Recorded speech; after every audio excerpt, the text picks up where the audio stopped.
میوانانی خۆشەویست گەلانی بەشەرەفی ئێران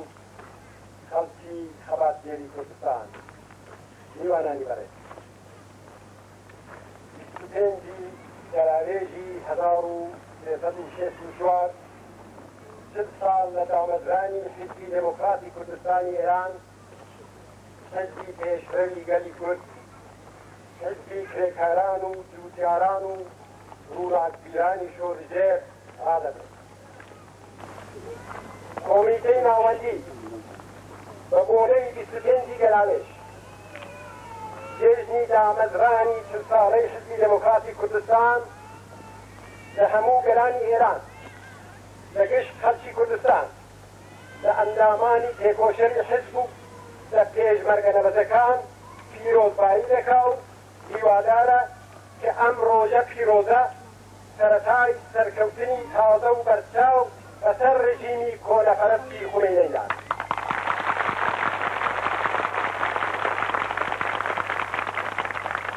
ڕاستراو بۆ گیانی پاکی هەموو ئەو شەهیدانە بنێرین کە لە ڕێگای دێمۆکراسی و خودموختاریدا گیانی خۆیان بەخت کرد بۆ ئەوە گەلی کورد سەربەرز و ئازاد بشین.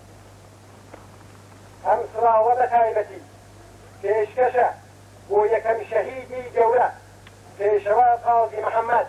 دامەزرێنەری حیزبە خۆشەویستەکەمان و دوا شەهیدی گەورەمان ئەندامی کۆمیتەی ناوەندی کەریمی ئاجا. هەروەها سڵاو لە زیندانیانی سیاسی ڕۆڵە بەشەرفەکانی گەل دەکەین کە ئەشکەنجە و ئازاری دژمن نەیتوانیوە وەی بەردیان بشکێنێ و لە بەندیخانەکانی ڕژیمی کۆنەپەرستی کۆماری ئیسلامیدا ئازایانە بە خەباتی خۆیان درێژە پێدەدەن. حیزبی دموکراتی کوردستانی ئێران ڕێگایەکی دوور و درێژی بردووە، ڕێگایەک کە پڕ بووە لە تەنگ و سەرمە، لە هەوراز و نشێ، لە شکست و سەرکەوتن، بەڵام هیچ هەڵ و مەردێکی سەخت و دژوار و هیچ سەردەمێکی ڕەش نەیتوانیوە پێشگیری لە درێژەدان بە خەباتی حیزبەکەمان بکات و ئالای بەردی ئەم خەباتە هەرشەکاوەتەوە. لە ماوەی 30 ساڵی ڕابردووە حیزبی دموکرات 15 مانگ خەباتی ئاشکرای کردووە، 11 مانگ دەسەڵاتی سیاسی بەدەستەوە بووە،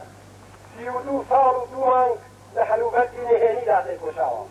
و 5 ساڵ و 8 مانگیش خەباتی چەکدارانەی سەرانسەری کوردستانی بەڕێوە بردووە. خۆی ئەم ڕابردووە نیشانەی زیندووبوونی حیزب و بەرهەسک و ڕەوابوونی ئامانجەکانی. 40 ساڵی تەواوە حیزبی دموکرات لە پێناوی دموکراسی بۆ ئێران و خودموختاری بۆ کوردستان لە خەبات دەکات. 40 ساڵە ئەم ڕێگا ڕاست و درستەی گرتوۆتە بەر و لێیلا نەداوە. 40 ساڵ تاقیکردنەوەش ڕاست و دروستبوونی ئەو ڕێبازە سیاسیەی حیزبی دموکراتیان ئیثبات کرد. ئەو ڕاستیە هەم نیشاندەری ڕادەی بەرزی مەسئولیەتی سیاسی حیزبی دموکرات و هەم یەکێک لە هۆیەکانی بنەرەتی خۆشەویستی ئەم حیزبە لە لای کۆمەڵانی خەڵکی کوردستان.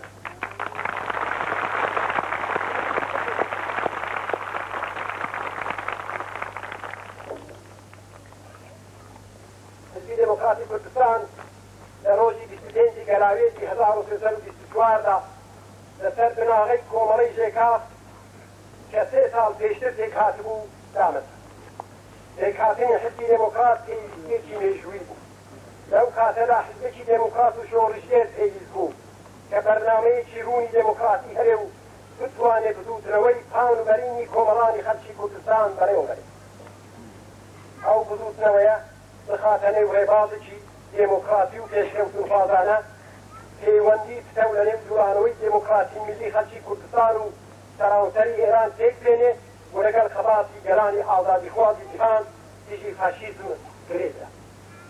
هەر لەو کاتەشدا خۆشی بۆ وەرگرتنی دەسەڵاتی سیاسی ئامادە بکات. حیزبی دموکرات هەموو ئەو ئەرکانەی بە چاکی جێبەجێ کرد. بێگومان گەورەترین بەرهەمی خەباتی حیزبی دموکرات لەو سەردەمەدا پێکهاتنی یەکەم کۆماری خودموختاری کوردستان لە مێژووی نەتەوەکەماندا بوو. کۆماری کوردستان کە تەنیا 11 مانگ ژیا بۆ یەکەم جار زۆر لە داخوازە لە مێژینەکانی گەلی کوردی هێنایەتی زمانی کوردی کرا بە زمانی ڕسمی ڕۆژنامە گۆواری کوردی بە شێوەیەکی تا ئەو کاتە نەدیترا و بڵاو کرایەوە سەعات و شانۆی کوردی پەیدا بوو بەگشتی فەرهەنگی نەتەوەی کورد گەشایەوە ژنانی کوردستان لە ژیانی سیاسی و کۆمەڵایەتیدا بەشداریان کرد و یەکێتی ژنانی دموکراتی کوردستان دامەزرا هەروەها داوان بایەقێکی زۆریان درایە یەکێتی لاوانی دموکراتی کوردستان دروست بوو و گۆواری خۆیان بەلای هاواری نیشتمان ڕاو کردەوە سوپای ملی کوردستان لە هێزی پێشمەرگە ساز بوو و بۆ یەکەم جار وشەی خۆشەویستی پێشمەرگە ڕەسمیەتی پێدا کرد و شوێنەوارێک لە ئەرتشی شاهنشاهی و پۆلیس و ژاندارمەری نەما ئەمنیەت و ئاسایشی ئەو بەشەی کوردستان کە لەژێر سێبەری کۆماری خودمختاردا بوو بە تەواوی دابین کرا بێگومان دەستکەوتی هەرە گەورەی کۆماری کوردستان ئەوە بوو کە بۆ یەکەم جار دەری کورد چارەنووسی خۆی بەدەستەوە کرد تامی ئازادی چەشت و هەستی بەوە کرد کە لەژێر دەستیدا نەماوە و وڵەوڵەوەت لە وڵاتی خۆیدا بێگانە نییە بە هێرشی لەشکری شاو پشتیوانی ئیمپەریالیزمی ئەمریکا و ئینگلیز لەبەر کردی نێوخۆ و یارمەتی نەدانی یەکێتی سۆڤیەتی کۆماری کوردستان تێکشراو لە نێو بەڵام ئەو کۆمارە لە ئاسمانی تاریکی زێردەستی چەند سەد ساڵەی نەتەوەی کووردا وەک ئەستێرەیەکی پرشەنگدار دەدرێژێتەوە و هەر ڕێڕووناکەری خەڵاتی دوارۆژمان سەردەمی ڕەشی سەرڕۆیی پاشوخانی کۆماری کوردستان نەیتوانی پێشتری لە قەرەئەستاندنی خەباتی حزبی دموکرات بکات ڕاپەرینی جوتیارانی ناوچەی موکریان لە زستانی ساڵی 1331 سەرکەوتنی کاندیدی حزب لە هەڵبژاردننی مەجلیسی حەوزە لە مەهاباد لە ساڵی 1331 بەشداری بەرینی خەڵکی کوردستان لە خەبات بۆ ملیکردنی زلعەتی نەفت و خۆپیشاندانەکانی خەڵک لە ڕۆژەکانی 25 تا 28 گەلاوێژی 1332 بەرونی نیشانیاندا کە هێزێکی مەزنی دێمۆکراتی لە نێو دەرگی کۆمەڵی کوردەواریدا بەری دەکرێت و تەمەنی یازدەمانگەی کۆماری کوردستان چ شوێنەوارێکی شۆڕژێرانەی گەورەی بەدەشتێت بەسەرکەوتنی کودێتای دژیگەری 28 گەلاوێژی 1332 کە ڕاستەوخۆ لەلایەن ئیمپەریالیزمی ئەمریکاوە بەرەوچوو و ئیمپەریالیزمی ئینگلیز و هەمەرەزاشا و دەربار و ئەفسەرانی پۆلەپەرستی ئەرتش و ئەو باش تێدا بەشدار بوون دیسان سەردەمێکی ڕەشی دیکتاتۆری دەستی پێکردەوە لەماوەی 25 ساڵ سەردەمی ئیستیدادی شاهنشاهیدا خەباتی نهێنی حزب هەر درێژەی هەبوو لەو ماوەیەدا هەزاران کەس لە ئەندامان و لایەنگرانی حزب زیندانی کران و ئازار و ئەشکەنجەدرا لە کوردستان وەدەرنران و ئاوارە بوون بەیان ڕۆڵەی خەباتیەری حزب ئێدام کران بەڵام تێکۆشانی حزب هەرگیز ڕانەوەستا لە ساڵی 1334 یەکەم کۆنفرانسی حزبی دموکراتی کوردستان بریاریدا پەیوەندی تەشکیلاتی خۆی لەگەڵ حزبی سوێنی ئێران کە لە ساڵی 1331ەوە پێک هاتبوو ببسێنێت و لە هەموو کاروباری سیاسی و تەشکیلاتی خۆیدا سەربەخۆ بێت بەداخەوە بەهۆی جوڵانەوەی غێرەمەسئوولانەی هندێک لە بەرەوبەرانی حزب لە ساڵەکانی 1339 تا 1340 حزبی دموکراتی کوردستان سەربەخۆیی بریاردانی خۆی لەدەستدا و زۆربەی تەشکیلاتەکەی کەوتە ژێردەستی بەرەوبەری پارتی دموکراتی کوردستانی عێراق بەڵام دیسان هەندێک لە ڕۆڵە شۆڕژێرەکانی حزب کە کۆمیتەی شۆڕژێری حزبیان پێکهێنا بوو نەچوونە ژێرباری ئەم سیاسەتە سەرکە و لە ساڵەکانی 1946 و 47 بەڵاوەی 18 مانگان لە ناوچەکانی سەردەشت و بانە و موکریان شەرێکی تەکرارانەیان دژی ڕێژیمی دژیگەری شاهنشاهی بەرپا کرد زۆربەی ئەندامانی ئەم کۆمیتەیە هاتووە هەناسە شەریان کرد و لە ڕێگای ئازادیدا قارەمانانە شەهید بەرەوبەری جوڵانەوەی کوردستانی عێراق لەو کاتەدا سیاسەتێکی دژمنانەی بەرامبەر لە جوڵانەوەی حزبی دموکراتە کوردستانی ئێران گرتە پێش بۆ سەرکوتکردنی خەباتی تەکدارانەی کوردستانی ئێران ڕاستەوخۆ لەگەڵ ڕژیمی شاهنشاهی هاوکاری کرد زۆر لە کادرەکانی حزب حزبی لە کوردستانی عێراق گیران و تەسلیمی ڕژیمی شاکران و هەندێکیشیان کوژران و مەیتەکانیان تەحویل دران کۆنفرانسی سێهەمی حزب کە لە ساڵی 1350 نقطە گۆرانێک لە مێژووی حزبی دموکراتی کوردستاندا هەم کۆنفرانسە هەم ریزەکانی حزبی یەکخست هەم حزبی لەژێر نفوذی پارتی ڕزگار کرد و هەم بەرنامەیەکی ڕوون کە نێوەڕۆکی لەگەڵ یەکەم بەرنامەی حزب هەماهەنگ بوو بۆ حزب داعش. کۆنگرەی سەهەمی حزب لە ساڵی 1952 ڕێبازی کۆنفرانسی سەهەمی پەسەند کرد و کۆمیتەی ناوەندی حزبی هەڵبژار. بەم شێوەیە حزبی دێمۆکرات ڕێبازی ڕاست و دروست و شۆڕژێرانەی خۆی زیندوو کردەوە کە ئێستاش هەر لەسەری بەردەوام. کە شۆڕشی گەرانی ئێران دژی ڕژیمی شا دەستی پێ کرد بەرەوبەری حزبی دێمۆکرات بوو هەرکی گرنگی لەسەر شام بوو. یەکەم هاندانی کۆمەڵانی خەڵکی کوردستان بۆ ئەوە هەرچی بەرینتر و چالاکتر لە شۆڕشی گەرانی ئێراندا بەشدار بن و بۆ هەموو شێوە خەڵاتێکی شۆڕژێرانە دژی ڕژیمی شا خۆیان ئامادە بکەن. دووهەم تێکخستنی ئەندامان و کادرەکانی حزب و دامەزراندنی پەیوەندی تەشکیلاتی لە نێو ڕێکخراوەکانی حزبیدا بە کەرک وەرگرتن لە هەرومەرجی لەباری پێکهاتوو پەیوەندیەک کە لە ماوەی 25 ساڵ خەڵاتی نهێنیدا زۆر جار تێکخسترا. ئەم دوو ئەرکەش هەرچەند بەرەوبەری حزب درەنگ جوراوە بەباشی دێدەکات. سەرکەوتنی شۆڕشی ئێران وەکو حاڵێکی لەباری پێوەنەی بۆ پەرئەستاندنی خەباتی لە مێژینەی گەلی کورد تێکەنی. ئەو هێزە مەزنە شۆڕژێرە کە لە دەرکی کۆمەڵی کوردەواریدا شاردراوبووە و حزبی ئێمە زۆر جار گرنگبوونی باس دەکرد بەڵام کەم کەس تەنانەت کەم هێزی پێشکەوتنی ئێراندا بڕوای کردبوو خۆیان بەباشی لەهاتە مەیدانی مەبادا. کوردستانی ئێران یەکپارچە بوو وەک دووتنەوە یعنی چەند میلیۆنی کورد بۆ جوڵانەوە هات. دەیان و سەدان هەزار کەس لەژێر ئاڵای شعارەکانی حزبی دێمۆکراتی کوردستانی ئێران کۆبوونەوە. لە یەکەم خۆپیشەندانی حزب کە لە ڕۆژی 11 ڕەشەمە واتە 19 ڕۆژ پاش سەرکەوتنی شۆڕشی ئێران لە ستادیۆنی شاری مەهاباد تێکهات تر لە 100,000 کەس بەشدار بوون کە لە هەموو ناوچەکانی کوردستانەوە هات. جوڵانەوەی ملی دێمۆکراتی بە خێرایی سەرانسەری کوردستانی داکرد. ئیمپێریالیزم بوو کۆنەپەرستی هەراسان بوو و هەر لە سەرەتای ساڵی 1358 واتە 40 ڕۆژ پاش سەرکەوتنی شۆڕش نەورۆزی خوێناویان لە شاری سنەفێک هێنا کە بوو بەهۆی کوشتاری خەڵکی بێدفاع و وێرانیەکی زۆر. لە پاشان لە مانگی بانەمەند شەری نەغەدەیان دژی حزبی دێمۆکرات ساز کرد کە دیار بوو پێشتر پیلانەکەی لەلایەن دوژمنانی گەلی کوردەوە داڕێژرا بوو. ڕوون بوو کە ئاخوندە کۆنەپەرستەکانی دەسەڵاتدار خەریکن شەرێکی گەورە لە کوردستان ساز بکەن کە تێکەڵچوونەکانی لەو نەغەدە کە دیار سەرەتای ئەم شەرە. نەهۆشدارەکانی حزبی ئێمە نەسەفەرەکانی هەیەتی بەرەوبەری حزب بۆ لای خوێنی و بازرگان نەیانتوانی ڕێژیمی خوێنی بینە سەرەوە کە دەست لە ڕێبازی شەرخوازانە و سەرکوتکەرانەی دروستکردنەوەی دێمۆکراتی هەڵگرت.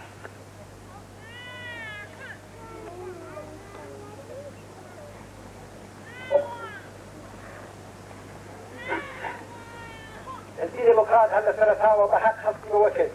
کە کاربەدەستانی رێژیم دژی داخوازەڕەوەکانی خەڵکی کوردستانن و تەنانەت ئامادەنین هەبوونی گەلی کورد لە ئێراندا بەڕەسمی بنان. گۆیا حزبی ئێمە لە مانگی خاکەرێوەی 1358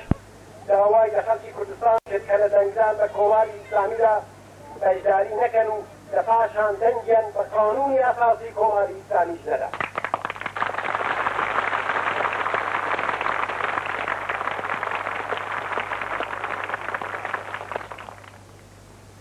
هەروە خۆی بۆ زەربەوەشاندنی دوایی لە حزبی دێمۆکرات ئامادە دەکرد. تا ڕۆژی 28 گەراوێژی 1358 ساڵ ڕۆژی سەرکەوتنی کودێتای ئیمپێریالیستی بۆ ئەم مەبەستە هەڵبژا. خوێنی تێکخەڵچوونی شاری پاوەی کرد لە دیانوو. دژی خەڵکی کوردستان ئێرانی جەهادیدا و حزبی دێمۆکراتی وەرەگەیاند و بەم جۆرە شەری سێ مانگە دەستی کرد. خەڵکی کوردستان لەم شەرەدا یەکتر و یەکپارچە دژی ڕێژیمی خوێنی ڕاپەڕینی. سەرەڕایەوە کە حزبی دێمۆکرات تاقیکردنەوەی خەڵاتی چەکداری کەم بوو جارێ نەیتوانی بوو هێزەکانی پێشمەرگەرێک خا زەبری پێشمەرگە لەبەتەکان ڕێژیمی خوێنی بە چۆکدا هێنا و خوێنی ناچار کرد بەیاننامەی 26 خەزەرگۆری خۆی بەڵاو بکاتەوە و بەرینی بدا کە مافەکانی ڕەوای خەڵکی کوردستان جێبەجێ بکات. بە دوای ئەوەدا بەرپرسانی حزبی و هێزی پێشمەرگەکەرانەوە نێو شارەکانی کوردستان و کۆنتڕۆلی سەرانسەری کوردستانیان بەدەستەوە اعتبار و نفوذی حزبی دموکراتی کوردستانی ئێران بە چەشنێکی بێوێنە چۆتر لەو کاتەدا بوو کە رژیمی خۆینی شانەسازی باربتەکردن لە باڵیۆزخانەی ئەمریکا بە ناوی خەباتی دژی ئیمپریالیستی وەرەخست ئەو شانازیە بۆ حزبی دموکرات دەمێنێتەوە کە سەرەڕای ئەوە وەک هێزی شرگێری زدی ئیمپریالیستی هەمیشە لە هەموو چەشنە خەباتێکی ئوسوڵی دژی ئیمپریالیزمی ئەمریکا پشتیوانی کردووە وەک تەنیارێخراوی سیاسی پێشکەوتن خواست باربتەکردنی دیپلۆماتەکانی ئەمریکایی بەکارێکی چەوتدانا و بێزاری خۆی لە سیاسەتی خەڵەتاندنی کۆماری ئیسلامی نیشاندا سەردەمی وتوێژی نوێنەرانی خەڵکی کوردستان و دەوڵەتی کۆماری ئیسلامی دەست پێکرد بەڵام زۆر زوو دەکەوت کە رژیمی خۆمینی تەنیا مەبەستی کەسبی وەختە بۆ خۆی بۆ هێرشێکی پان و بەرینی تری نظامی تۆ سەر کوردستان ئامادە دەکات 4 مانگ و توێژ ئاکامێکی نەبوو چونکە رژیمی خۆمینی ئامادە نەبوو داخوازە ئەساسیەکانی ئێمە دێمۆکراسی و خودموختاری قبول بکات زمانی لە شەمەی 1359 شەر لە ناوچەی کامیاران و لە شمالی کوردستان دەستی پێکردەوە بەرەبەرە بوو بە شەری سەرانسەری شەرێک کە هەتا ئێستاش هەست بەردەوام لە ماوەی وتوێژدا بەرەوبەری حزب لەو هەڵومەرزی لەباس کەوتی وەرگرت و لە شاری مەهاباد بە ئاشکرا کۆنگرەی چوارمی حزبی دەیکرد کۆنگرەی چوارم ئەم ڕابردووی تێگۆشانی حزبی لە ساڵی 1352 تا 1358 شی کردەوە و ئەم ڕێبازی دواڕۆژی یاری کرد پاش کۆنگرەی چوارم کە لە سەرەتای لە شەمەی ساڵی 1358 داگیرا دەرکەوت چەند کەسێک لە ئەندامانی کۆمیتەی ناوەندی کە لە پاشان بە دەستەی هەڵکەسی ناویان دەرکرد لە ڕێبازی حزبی دموکرات دایانداوە و دەیانەوێ حزبی ئێمە بەردەسەر ڕێبازی حزبی توورە کە ئەو کاتە بریتی بوو لە پشتیوانی لە سیاسەتی کۆنەپەرستانە و سەرکوتکەرانەی رژیمی کۆماری ئیسلامی و جایەتی لەگەڵ جوانەوەی دموکراتی میلی خەڵکی کوردستان بە کورتی داوایان ئەوە بوو کە شۆڕژێرانی کوردستان سەگ دابنێن تەسلیمی کۆماری ئیسلامی بن و واز لە خەڵاتی شۆڕژێرانە بێنن دەستەی هەڵکەتی بە خاندان و پشتیوانی حزبی توورە هەولیاندا زۆربەی ئەندامانی کۆمیتەی ناوەندی بۆ لای خۆیان ڕابکێشن و تەنانەت هەولیاندا لە بەرەوبەری حزبدا کودێتا بکەن بەڵام کاتێک سەردەکەوتن لە حزب جیابوونەوە و دەستەی سێرەوانی کۆنگرەی چوارمیان پێکهێنا لە هەڵومەرزی ئەو کاتەدا ئەم کارە خیانەتێکی گەورە بە حزب بوو و رژیمی خۆمینیشی بۆ هەڵاساندنی ئاگری شەری دیژیگەری کوردهاندا بەڵام بەرەوبەری حزبی دموکرات زۆر ئوسولی و زۆر قایم بەرامبەر بەو کردەوە خاینانە ڕاوەستا و بە پشتیوانی ئەندامان و هەموو خەڵکی کوردستان ئەم پیلانەی پوتەم کردەوە مێژووی چەند ساڵی ڕابردوو ڕاست و دروستبوونی سیاسەتی حزبی دموکراتی سەلمان و ئێستا ئەوانەی کە داڕێژەری ئەو پیلانە بوون و سیاسەتی ئەو کاتەی بەرەوبەری حزبی دموکراتیان مەحکوم دەکرد و دەیان تۆمەتی ناڕەوایان پێدەبەست لە کردەوەی خۆیان پەشیمانن و داوای هاوکاری لەگەڵ حزبی دموکرات دەکەن دەستەی هەڵکەسیش لە مەیدانی خەڵاتی سیاسی کوردستاندا شوێنەواری نەماوە هەروا بزانە هەرگیز وجودیان نەبووە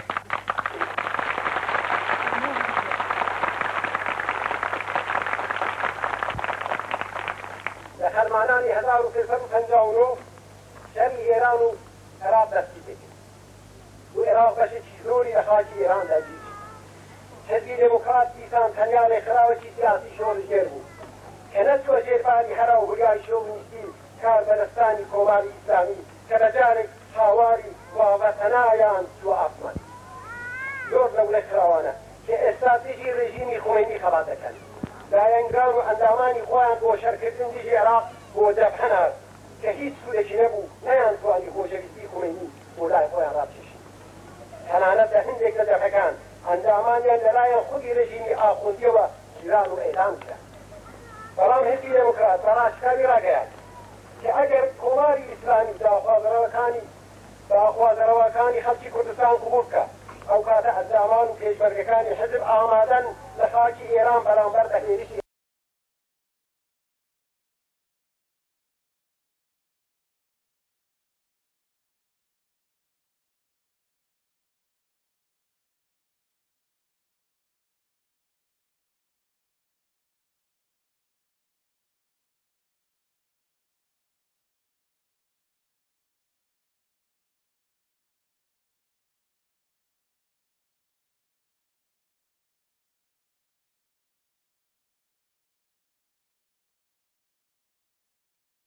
دەستپێکۆشانی حزب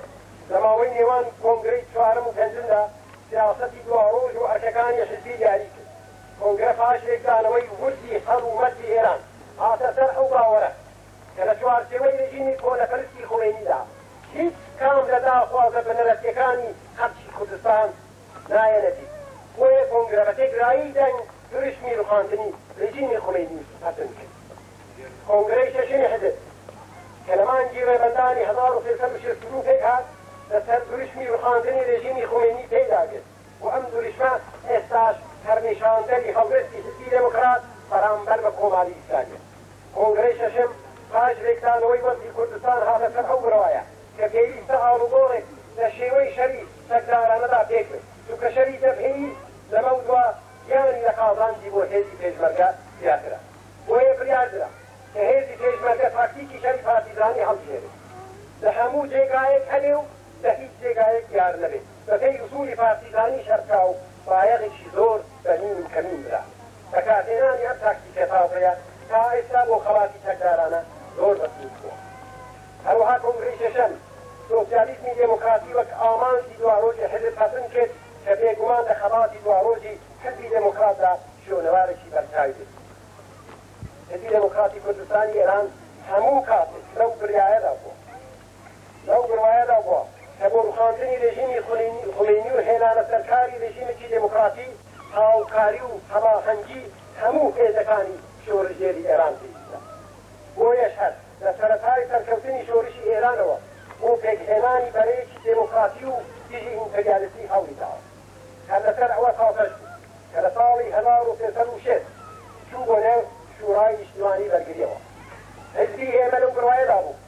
کە شورا لەکرێ ڕۆژ بەڕۆژ تر دموکراتیزە بکرێت و ببێ بە ئالتێرناتیڤێکی دموکراتی و دموکراسی بۆ ئێران و خودموختاری بۆ کوردستان دابین بکات. بەڕاستی تاپارەکە شورا چەند هەنگاوی گرنگی دەمبارەوە هەڵێنایەوە. بەڵام کاتێک ساڵێک لەمەوبەر حزبی دموکرات هێژنیاری کرد کە شورا هەنگاوێکی دیکەش بەرەو دموکراتیزە بوون هەڵبژێت تا بتوانێت هەموو هێزەکانی ڕەسەنی دژی ڕێژیم لە خۆیدا جێ بکاتەوە. پاسبانی مجاهدینی خەڵک تجایەتی خۆی لەگەڵ پێشنیارەکانی حزب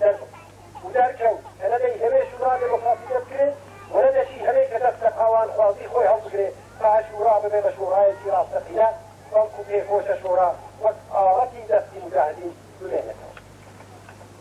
لە هەلومەرجێکی ئەو تۆدا بوو کە حزبی ئێمە بڕیاریدا شورا بەجێبێت. پاش هاتنە دەری حزبی دموکرات و چەند ئەندامی دیکە لە شورا تەنیا ناوێک لە شورای نیشتیمانی بەرگری بەجێماوە لەنا شورا هەر پاسبانی مجاهدینە و بەس. حزبی ئێمە ئێستاش هەموو هەوڵ و تەقەلای خۆی بۆ پێگهێنانی بەرەیەکی پاونبەرینی دموکراتی و دژی ئیمپەریالیستی کە هەموو هێزە شۆڕژگێرە ڕەسەنەکانی ئێرانی لە خۆیدا کۆبکاتەوە هەر درێژە پێدەدا و لەم بارەوە ئامادەی هاوکاری لەگەڵ هەموو ئەو هێزانێت.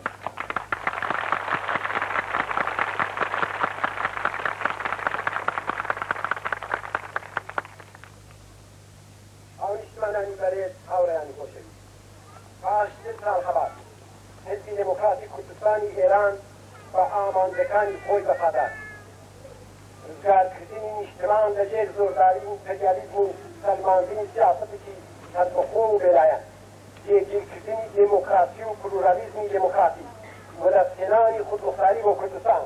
دابنکردنی مافە ئابووری و کۆمەڵایەتیەکانی زەحمەتکێشان ئامانجە لە مێژینەکانی حزبی ئێمە.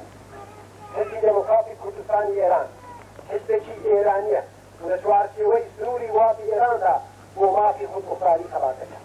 بەڵام هەر لەو کاتەشدا حزبێکی کوردستانیە و پشتگیری لە مافی چارەنووسی نەتەوەی کوردەکە. خەڵاتی 40 ساڵەی ڕابردوو نیشاندەری ئەو ڕاستیەیە کە حزبی دموکرات لە هەموو هەلومەرجێکدا ئەوەندە کە لە توانایدا بووە یارمەتی شۆڕژگێرانی کوردی لە هەموو پارچەکانی کوردستانداوە و بێگومان لە دوا ڕۆژیشدا لەسەر ئەم سیاسەتە هەر بەردەوام دێت.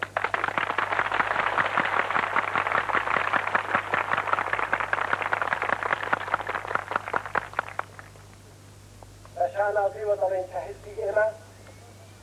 هەمان درێژترین و بە ئەزمونترین ڕێکخراوی سیاسی مێژووی کوردستانە. ئەوە هەم جێگایەکی تایبەتی لە خەڵات و توور و درێژی نەتەوەی کووردا بۆ حزبی ئێمە دیاری دەکات و هەم مەسئولیەتێکی گەورە چلمین ساڵی دامەزرانی حزبەکەماندا هیوای خۆمان دەرببڕین کە حزبی دموکرات ئەم مەسئولیەتە گەورەیە بە باشترین شێوە بەڕێوە دەبات.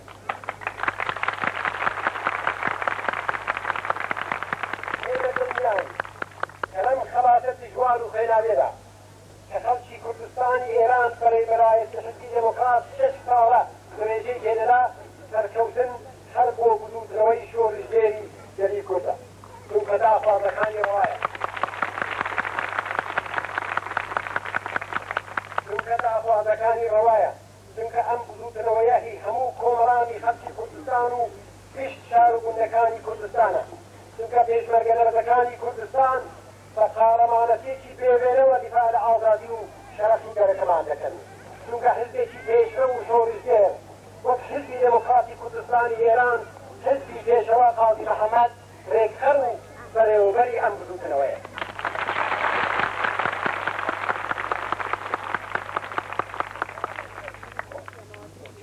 ئەوشتمانان ئاورەیە ئازادی بە خۆرایی دەست ناکرێت نرخی ئازادی گران بەڵام ئێمە هەمووە دەمێژێ بریارمەنداوە کە ئامادەین ئەم نرخە گرانە بچێت. ئێستاش بە بۆنەی ڕۆژی پیرۆزی 25 گەراوێژ لە ترمینی ساڵ ڕۆژی دامەزرانی حزبە شۆڕژێرەکەماندا جارێکی دیکە لەگەڵ هەموو خەڵکی کوردستان و بە تایبەتی لەگەڵ خوێنی شەهیدە خۆشەویستەکانمان پەیمان نێ دەکەینەوە کە تا سەرکەوتن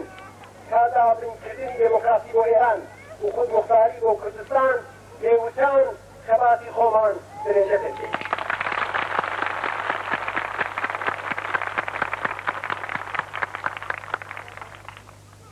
پیرۆز بێ 25 گەراوێژ ڕۆژی دامەزرانی حزبی دموکراتی کوردستانی ئێران. هەرکەوێ خەباتی گەلانی ئێران بۆ ڕوخاندنی کۆماری ئیسلامی و هێنانە سەرکاری